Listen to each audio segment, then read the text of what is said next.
Hello ভাই, হ্যাঁ বল, কি হয়েছে? আজকে আমার ইটভাটা আসতে পারবি? ইট ভাটায় কি করতে যাব? না, কোনো কারণ নেই, আয় এমনি আয়, অনেকদিন তো আসিস না। আরে ঠিক আছে, যাচ্ছি যাচ্ছি, দাঁড়া এক সেকেন্ড যাচ্ছি।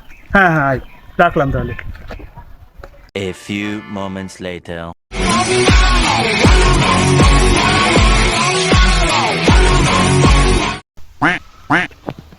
কেমন আছিস? এই তো ভালো রে। ভালো রে। তোর একটা জিনিস দেখাবো, ঢোক ভিতরে ঢোক। এই দেখ, এইটা দেখছিস তো কয়লার খনি। হ্যাঁ এইটাই সমস্ত ইটের সাপ্লাই হয় এখান থেকে, বেশিরভাগ এখান থেকে তাপ দেয়। এই যে এইটা দেখছিস না, এখানে সব বাচ্চা বাচ্চা ছেলেরা কাজ করে, খাটাখাটনি করে, দিন গেলে 50 টাকা ইনকাম করে, আর তুই একদিনে 50 টাকা উড়িয়ে দিচ্ছিস।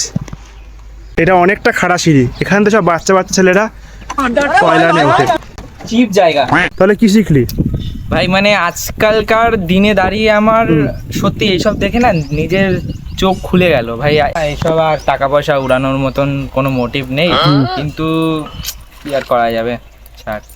और अभी तो रुको, क्लाइमैक्स अभी बाकी है। সব দেখলি, চারিদিক সব দেখলি, তোর জ্ঞান চক্ষু খুলেছে, তাহলে এই খুশিতে আজকে রাতেবেলা আমার সাথে নাইট ক্লাবে চল রে। কি বলছিস? এ ভাই, আরে না রে, আরে না।